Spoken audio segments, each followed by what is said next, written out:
The real concern is that this fire will burn for years. Once a fire gets into a coal seam, it is incredibly expensive to put out. We are talking hundreds of millions of dollars to dig up the coal and extinguish it. At the moment, no one has committed those kind of resources to dealing with this disaster. So we have both a fire that could burn in the long term and a health crisis that at the moment no one is taking responsibility for. That is why we are here. That is why we're going to have to fight for our right to breathe clean air. Last night on the news they reported that 6,000 people have evacuated from Morvell. About 500 have been given assistance by the government. The rest of them are forgotten. You don't have a healthcare card, you don't qualify for help. Bad luck if you have 4 young children and dad actually goes to work, you don't qualify for help. Of course, these families, a lot of them have had to leave and taken their leave just to get away and lose their wages. They haven't got wages, they're paying for accommodation, they're paying their rent or their loans to the bank. They're paying. Everybody is suffering. We need help. We need help now. Rosemary, Lester, we can't wait any longer. I wanted to first point out why it is that we are here. The Rialto Towers is the headquarters of GDF Suez. GDF Suez is the largest utility company in the world. It is a company with assets of hundreds of billions of dollars, and a company that makes millions of dollars a minute off the Hazelwood mine. Actually, the mine in Hazelwood is still operating. People are still going down to work. Meanwhile, the coal is on fire. And that is because GDF Suez cares so much more about money than they care about health and safety. GDF Suez did not supply sprinkler systems for this area of the mine that caught on fire. GDF Suez did not even cut back the dry grass in the mine to stop the fire spreading.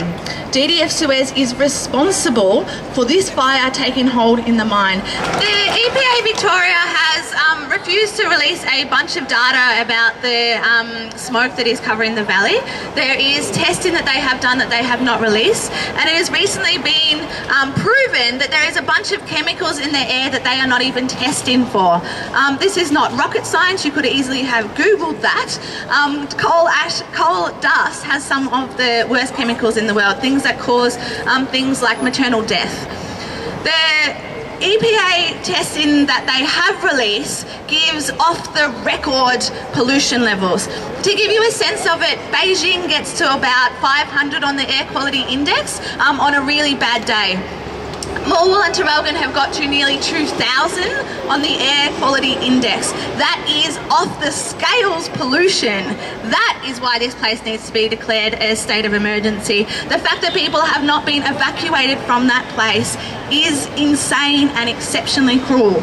We demand that the government declare a state of emergency in Morvell. Australia's leading expert on particulate pollution, Professor Lydia Morawski, has warned that the situation is unsafe. If the air quality is still so bad that posties and DHS workers aren't allowed to work in the area, then Morvell residents should be evacuated. We have heard today that at 12:30 approximately the Honourable, whether you can call him that, Dennis Napthine, is making a statement, or whether it's happened yet, for an inquiry. A basic, boring inquiry will just get tabled, will get ignored, will get shelved and not be looked at. We want the judicial inquiry. We want it to be independent so that we can find out exactly what happened. We want it to be done now. You're talking about 125,000 people at the minimum that's been affected by this, and in the media it don't even rate a front page mention.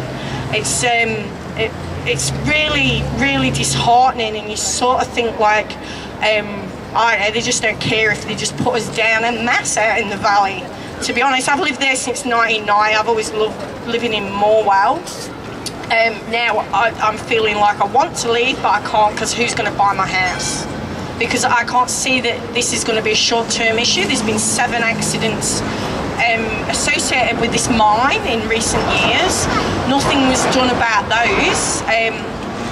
I've looked online, and GDF Suez are going to mothball the mine, so they're not going to carry out all the remedial work to cover the coal. So as global warming's supposedly, well, it's causing more bushfires, it's just going to be a bomb that's going to potentially go off every summer. Funding to our firefighters has been cut. We took it like this CFA should not have been fighting what is an industrial fire.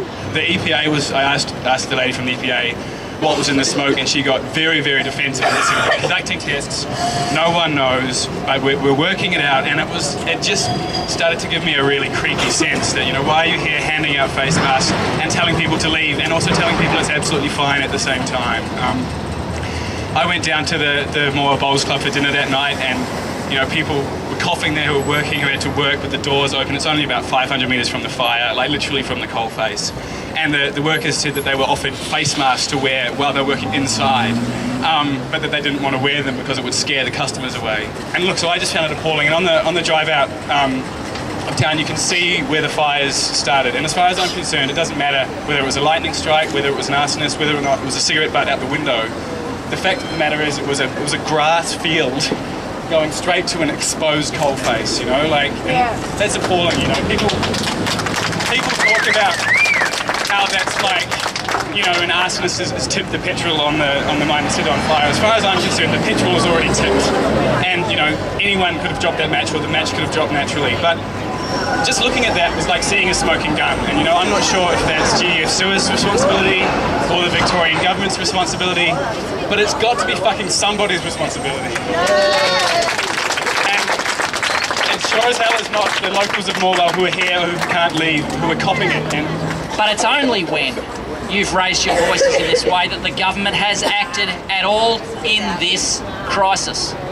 And it's only that you've come here on the steps today that the government's rushed out an announcement about an inquiry, but no terms of reference that they can show us yet.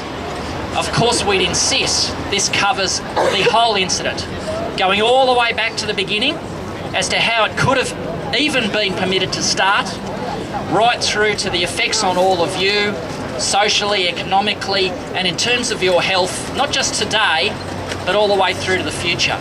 And at 2 o'clock, I'll ask the Health Minister in the upper house, what exactly is it that this inquiry means for all of you?